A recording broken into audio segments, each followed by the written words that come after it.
하나님 말씀은 시편 40편 1절에서 6절입니다.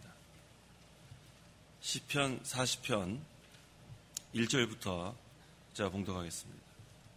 내가 여호와를 기다리고 기다렸더니 귀를 기울여 나의 부르짖음을 들으셨다.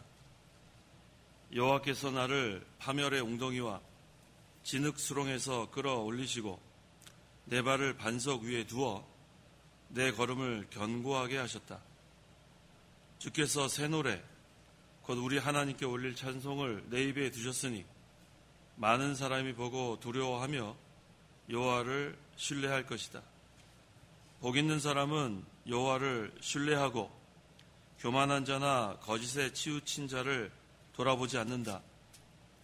여호와 나의 하나님이시여, 주께서 하신 놀라운 일이 많고 우리를 향하신 주님의 생각도 많으니 아무도 주님과 견줄 자 없습니다. 내가 선포하고 말하려 하나 그 수를 셀 수 없습니다. 주께서는 제물이나 곡식 제물을 기뻐하지 않으시고 내 귀를 열어 주셨으며 번제나 속죄 제물도 요구하지 않으셨습니다. 6절까지 봉독했습니다. 시편 40편의 저자는 다윗입니다.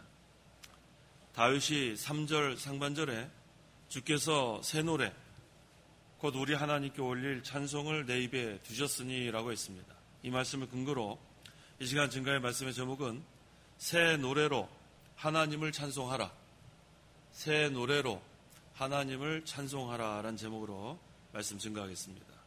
1절에 내가 여호와를 기다리고 기다렸더니 귀를 기울여 나의 부르짖음을 들으셨다. 하나님은 나의 부르짖음을 들으십니다. 그래서 기도가 귀한 시간이에요. 허공에 대고 하는 기도가 아니라 하나님께서 들으시는 기도. 그런데 기도할 때 어떻게 되는가? 내가 여호와를 기다리고 기다렸더니 믿고 인내하면서 기도하는 거예요. 무엇을 믿는가? 하나님의 정하신 시간에 하나님의 방법대로 이루어질 것을 믿고, 이게 첫째가 믿는 거예요. 두 번째는 기다리는 거예요. 조급해하지도 말고 낙심하지도 말고 하나님을 믿고, 그 다음엔 기다리고 기다리면 귀를 기울여 나의 부르짖음을 들으셨다. 하나님 들으시는 걸 믿고 우리는 기도하는 겁니다. 그게 바로 하나님의 뜻대로 하는 기도예요. 하나님의 뜻을 찾으려고 하고 죄를 떠나게 해달라고 기도하는 것, 시험을 이기게 해달라고 기도하는 것, 세상을 이기게 해달라고 기다리는 것, 이게 잘하는 기도입니다. 그 다음에는 기다리고 기다리며 하나님께 계속 부르짖는 거예요. 2절 여호와께서 나를 파멸의 웅덩이와 진흙수렁에서 끌어올리시고 내 발을 반석 위에 두어 내 걸음을 견고하게 하셨다. 파멸의 웅덩이와 진흙수렁은 절망의 함정을 가리킵니다. 파멸이 절망 아닙니까? 진흙수렁에 빠지면 나오기 힘들어요. 그래서 이건 절망의 상태를 여기서 가리킵니다. 그곳에 빠진 다윗이 하나님께 부르짖으니까 하나님이 건져주셨습니다. 성도가 사망의 음침한 골짜기 지나갈 수 있어요. 그때는 소망이 없는 것 같고 절망이라고 생각할 수 있습니다. 하지만 그때도 하나님께 부르짖으면 돼요. 간절히 기도하면 반드시 하나님께서 건져주십니다. 건져주실 뿐만 아니라 내 발을 반석 위에 두어 내 걸음을 견고하게 하셨다. 웅덩이가 반석이 되는 거예요. 진흙수렁이 견고한 땅이 됩니다. 이전에는 빠졌던 사람이 이제는 하나님이 건져주시니까 견고한 땅을 걸어가게 되는 거예요. 얼마나 감사합니까? 부속사적으로는 죄와 허물로 영원히 지옥 갈 수밖에 없는 절망 상태에 있던 우리들을 하나님께서 건져주셨어요. 이제는 반석 위에 세워주셨습니다. 흔들리지 않는 거예요. 만세 반석. 이제 구원받은 성도는 새 노래로 하나님을 찬송합니다. 3절. 3절. 주께서 새 노래 곧 우리 하나님께 올릴 찬송을 내 앞에 두셨으니 많은 사람이 보고 두려워하며 여호와를 신뢰할 것이다. 새 노래는 하나님께서 받으시는 찬송이에요. 하나님이 받으시는 찬송을 우리는 하고 있습니다. 얼마나 기쁩니까? 새 노래를 할 수 있는 사람은 구원받은 성도예요. 왜 새 노래인가? 고린도후서 5장 17절에 이전 것은 지나갔으니 보라 새 것이 되었도다. 우리는 새로운 피조물이 되었기 때문에 이제는 새 노래예요. 옛사람은 십자가에다 못 박았고 새 사람으로 사는 사람은 새 노래를 합니다. 옛사람은 벗어버리고 새 사람을 입는 생활, 이게 새 노래하는 생활이에요. 중생한 영이 하는 노래가 새 노래입니다. 그래서 하나님께서 받으시는 찬송이에요. 믿지 않는 사람은 새 노래 할 수 없어요.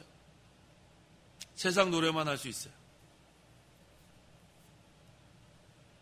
파멸의 웅덩이와 진흙수렁에서 건져주신 사람만 새 노래 할 수 있습니다. 지옥 가서 멸망당할 뻔했는데 구원받은 성도만 새 노래 할 수 있어요. 새 노래는 무엇을 찬송하는가? 우리를 파멸의 웅덩이와 진흙수렁에서 건져주신 하나님의 구원을 찬송하는 거예요. 우리에게 베풀어 주신 하나님의 은혜를 찬송하는 거예요. 이것을 날마다 새롭게 깨달으면 새 노래하는 거예요. 이게 새 노래예요. 새로 만들어진 노래가 새 노래가 아니라 날마다 새롭게 깨달는 것. 구속의 은혜에 날마다 감사하고 하나님 베풀어 주신 은혜에 날마다 감사하고, 그러니까 우리는 날마다 새 노래합니다. 새 노래하면 어떻게 되는가? 하나님이 새 힘을 주는 거예요. 오늘 새벽에도 우리는 새 노래하는 거예요. 구속의 은혜에 또 감사하고 베풀어 주신 은혜에 또 감사하고 하나님 주신 새 힘을 가지고 새 노래를 하고 또 새로운 한 날을 살아갑니다. 이제 연말, 오늘 12월, 오늘 며칠이죠? 14일. 이제 뭐 보름밖에 남지 않았어요. 이제 내년 되면 또 한 살 또 먹어요. 겉사람은 어떻게 됐어요? 어떻게 됐어요? 또 후피하게 생겼어요.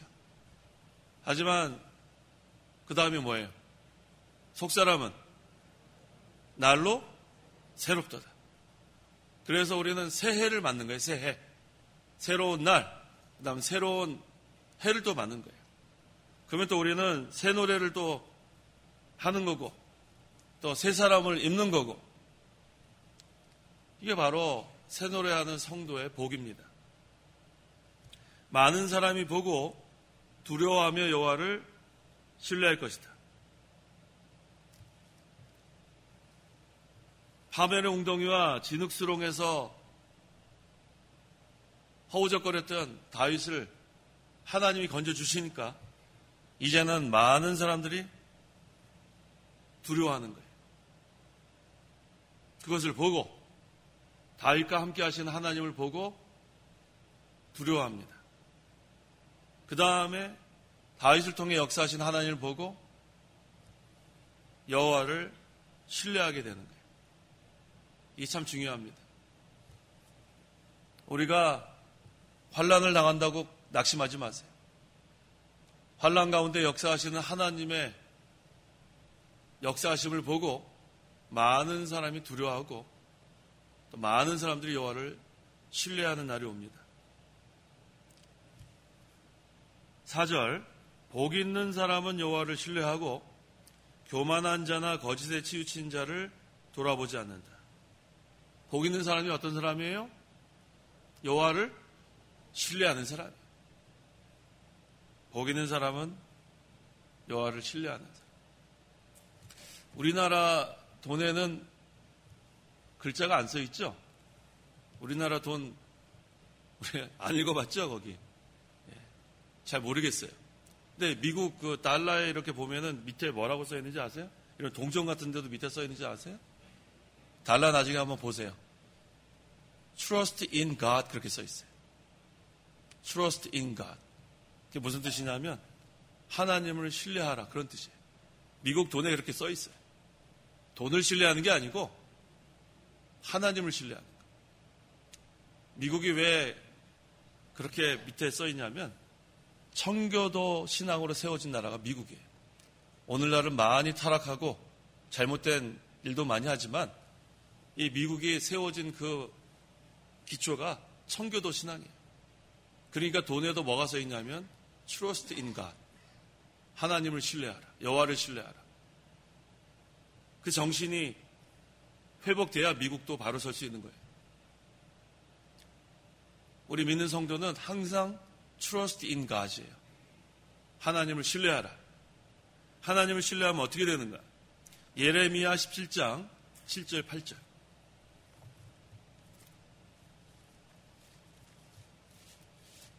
(7절) 그러나 여호와를 신뢰하고 여호와를 의지하는 사람은 복을 받을 것이다. 그는 물가에 심은 나무 같아서 그 뿌리를 시내까지 뻗치니 더위가 와도 두려워하지 않으며 그 잎사귀가 푸르고 가뭄해도 염려하지 않으며 열매 맺기를 거치지 않는다. 만물보다 거짓되고. 여기 보니까 여호와를 신뢰하는 사람이 받는 복이 나옵니다. 여호와를 신뢰하면 어떤 복을 받는가? 예레미야 17장 8절에 그는 물가에 심은 나무 같아서 그 뿌리를 시내까지 뻗치니 더위가 와도 두려워하지 않으며 그 잎사귀가 푸르고 가뭄에도 염려하지 않으며 열매 맺기를 그치지 않는다. 이게 여호와를 신뢰하는 사람이 받는 복이에요. 두려울 게 하나도 없어요.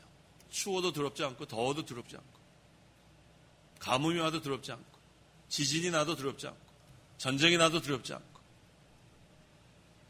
사시사철 열매를 맺어요. 왜 열매를 맺는가? 신학가에 그 뿌리가 연결되어 있어요. 가뭄이 와도 끄떡없어요. 신학가에 연결되어 있는데 무슨 걱정이 있어요? 전쟁이 나도 걱정 없어요. 그리스도와 연합된 성도가 뭐 걱정이 있어요? 살아도 좋고 죽어도 좋고 하나님이 함께 하시는데 뭐 걱정이 있어요? 하나님을 신뢰하고 사는 성도가 복 있는 성도입니다. 그런데 교만한 자나 거짓에 치우친 자는 어리석은 자예요. 왜 교만한 자 하면 하나님을 신뢰하지 않고 자기를 신뢰하는 게 교만한 자예요. 사람을 신뢰하는 사람이 교만한 사람. 아까 그 예레미야 17장 5절부터 읽어보세요. 5절 여호와께서 이같이 말씀하셨다. 사람을 신뢰하며 육체로 자기 힘을 삼으며 그 마음이 여호와에게서 떠난 사람은 저주를 받을 것이다. 그는 사막에 가시던 불 같아서 좋은 일이 오는 것을 보지 못하며 광야의 메마른 곳 사람이 살지 못하는 소금 땅에서 살게 될 것이다. 정반대입니다. 여호와를 신뢰하면 물가에 심은 나무 같아서 걱정할 게 하나도 없는데 사람을 신뢰하고 자기를 신뢰하면 육체로 자기 힘을 삼으며 그 마음이 여호와께서 떠난 사람이기 때문에 저주를 받는다고 했어요. 어떠한 저주를 받는가? 그는 사막의 가시덤불 같았어. 메말라요. 신학가의 뿌리가 연결되어 있는 삶은 풍성합니다. 모든 게 풍성해요. 넉넉해요. 저주받는 삶은 메말라요. 사막의 가시덤불. 소망이 없어요. 바짝 말라있어요. 민감해요. 예민해요. 싸우려고 그래요. 건들면 큰일 납니다. 고슴도치 같아요. 찌르려고 그래요, 남을. 옆에 가면 아파요. 가시가 바짝 서 있어가지고. 이게 저주받은 삶이에요. 메마른 삶, 사막의 가시덤불. 좋은 일이 오는 것을 보지 못해요. 광야에 메마른 곳이라 나와 있네요. 정확하게 메마른 곳. 사람이 살지 못하는 소금 땅에서 살게 될 것입니다. 비참합니다. 마음이 여호와를 떠나면 이와 같이 되는 거예요. 자기를 신뢰하고 사람을 신뢰하고 마음이 하나님 떠나면 이와 같이 됩니다. 여호와를 신뢰하는 자가 돼야 돼요. 여호와를 신뢰하는 자는 풍성합니다. 넉넉합니다. 베풉니다. 도와줍니다. 위로합니다. 그 사람 옆에 가면은 마음이 기분이 분명히 안 좋았는데 기분이 좋아져요. 자꾸 만나고 싶어요. 곁에 두고 싶어요. 항상 격려의 말을 해줘요. 또 잘못할 땐 책망도 해줘요. 그런 사람이 돼야 돼요. 그래야 풍성한 삶, 넉넉한 삶. 그런 자가 새 노래로 하나님을 찬송합니다. 비방하는 사람, 저주받은 삶이에요. 불평하고 원망하는 사람, 저주받는 삶이에요. 하나님을 찬송하고 늘 감사하고 위로하고 격려하고 긍휼을 베풀고, 이거 복 있는 삶이에요. 5절 여호와 나의 하나님이시여 주께서 하신 놀라운 일이 많고 우리를 향하신 주님의 생각도 많으니 아무도 주님과 견줄 자 없습니다. 내가 선포하려고 말하려고 하나 그 수를 셀 수 없습니다. 주께서 하신 놀라운 일이 많고 이스라엘은 이집트에서 건져주신 하나님의 놀라운 일을 목도한 자들이에요. 또 다윗은 또 하나님께서 사울 또 그 아들 압살롬이 배반했죠. 악한 자. 은혜를 모르는 악한 자, 배반하는 자. 하나님께서 다윗을 사울로부터도 건져주시고 압살롬으로부터도 건져주시고 이방 나라들로부터도 구원해 주셨습니다. 구속사적으로는 우리를 사망과 마귀와 죄로부터 건져주셨어요. 이게 바로 놀라운 일이에요. 십자가와 부활로 우리를 구속해 주신 것, 중생시켜 주신 것, 하나님의 자녀 삼아 주신 것, 이게 놀라운 일입니다. 우리를 향하신 주님의 생각도 많으니라고 했죠. 하나님이 우리를 위해서 계획하신 게 많아요. 근데 그 계획은 복 주시려는 계획뿐이에요. 하나님의 자녀인 우리에게 하나님이 계획하신 것은 유익한 것만 다 계획하셨어요. 그렇게 믿으십시오. 유익이 아닌 것은 우리에게 주지 않으신 하나님. 근데 복을 주셔야 되겠는데 자격이 아직 만들어지지 못했어요. 자격. 그래서 연단도 하십니다. 하나님 우리에게 복을 주시려고 계획하셨고 유익한 것만 주시려고 계획하셨는데 그것을 받을 만한 자격이 아직 되지 못해서 연단하시는 줄 알면 돼요. 그래서 어려움을 당하고 힘든 일을 당해도 하나님이 유익으로 주신 줄 믿으세요. 너희가 시험을 만나보거든 온전히 기쁘게 여겨라. 하나님 또 뭐 좋은 거 주시려고 이렇게 나를 연단하시는가? 하나님 또 왜 이렇게 나한테 좋은 거 주시려고 이렇게 고난을 주십니까? 우리 어제 저녁에 고난이 뭐라고 했어요? 하나님의 은혜라고 했죠. 하나님 또 고난 받을 때마다 그렇게 기도하세요. 하나님 또 은혜 베풀어 주셔서 감사합니다. 그게 시험을 온전히 기쁘게 여기는 신앙입니다.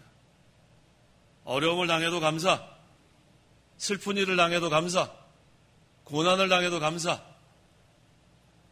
하나님은 우리에게 유익한 것만 주신 하나님. 새 노래로 찬송하는 성도는 이와 같이 생활합니다. 6절 주께서는 제물이나 곡식 제물을 기뻐하지 않으시고 내 길을 열어주셨으며 번제나 속죄 제물도 요구하지 않으셨습니다. 하나님께서 우리에게 요구하시는 것은 무엇인가? 다 찾아보세요. 사무엘상 15장 22절 우리 같이 한번 읽어보겠습니다.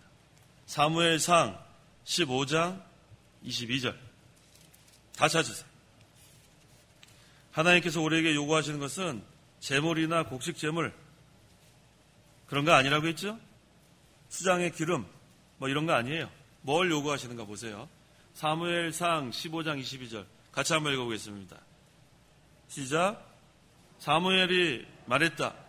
여호와께서 번제와 다른 제사를 여호와의 음성을 듣는 것 같이 기뻐하시겠습니까? 순종이 제사보다 낫고 듣는 것이 수장의 기름보다 낫습니다. 우리에게 뭘 요구하세요? 뭘 요구하세요?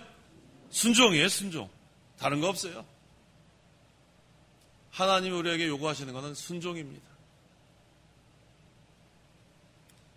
예수님께서 온전히 순종해 주셨기 때문에 우리가 구원받은 거예요.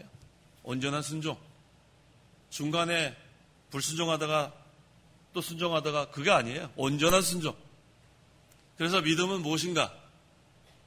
하나님과 하나님의 말씀을 전적으로 신뢰하고 순종하는 게 온전한 믿음이에요. 그걸 늘 기억하세요. 자, 한번 따라해 보세요. 믿음은 하나님과 하나님의 말씀을 전적으로 신뢰하고 순종하는 것. 이거를 늘 기억하셔야 돼요. 그게 바로 믿음이에요. 그렇게 되면 믿음의 결과는 히브리서 11장 1절. 믿음은 바라는 것들의 실상이며 보이지 않는 것들의 증거이다. 이게 믿음의 결과예요. 믿음은 바라는 것들의 실상이며 보이지 않는 것들의 증거이다. 하나님과 하나님의 말씀을 전적으로 신뢰하고 순종해야 바라는 것이 실제가 되는 거예요. 보이지 않는 것들의 증거가 나타납니다. 믿음이 없어서 문제지 믿기만 하면 다 되는 거예요. 우리는 하나님과 하나님의 말씀을 전적으로 신뢰하고 순종만 하면 하나님께서 많은 것을 우리에게 복 주시고 유익이 되게 하시려고 계획하셨는데 그것이 다 이루어집니다. 하나님께서 원하시는 것은 순종입니다. 기도하십시오. 기도하겠습니다. 하나님 아버지 감사합니다. 죄와 허물로 영원히 죽어 멸망당할 죄인들, 지옥 가서 고통받아 형벌받을 죄인들, 하지만 하나님께서 우리를 창세전에 택하여 주시고 독생자를 보내주셔서 죽이시기까지 사랑하신 하나님, 예수님의 십자가 부활로 구속을 이루시고 우리가 예수님 믿을 때에 죄와 사망과 마귀의 권세로부터 건져주시고 우리가 파멸의 웅덩이와 진흙 구덩에서 허우적거릴 수밖에 없었지만 우리를 건져주시고 반석에 세워주셔서 이제는 견고한 땅을 걸어가게 하신 하나님 감사합니다. 이제는 우리로 새 노래로 하나님을 찬송을 하고 한 거 감사합니다. 이전 것은 지나갔으니 보라 새 것이 되었도다. 이제는 옛사람을 벗어버리고 새 사람을 입게 하는 거 너무 감사합니다. 겉사람은 후패하지만 속사람은 날로 새롭도다. 날마다 하나님을 신뢰하고 의지하면 우리에게 새 힘을 주신 하나님 감사합니다. 항상 우리 입에서 감사만 나오게 하시고 새 노래로 하나님을 찬송만 하게 하시고 늘 하나님을 바라보며 하나님께서 우리에게 요구하시는 것은 순종이라고 했사오니 하나님 주시는 새 힘을 입어서 날마다 순종함으로 말미암아 그 뿌리가 시냇가에 연결되어 있는 나무처럼 풍성하고 넉넉하고 힘있는 그러한 신앙생활이 될 수 있도록 역사하여 주시옵소서. 예수님의 이름으로 기도하옵나이다. 아멘. 각자 기도하다 들어가시기 바랍니다.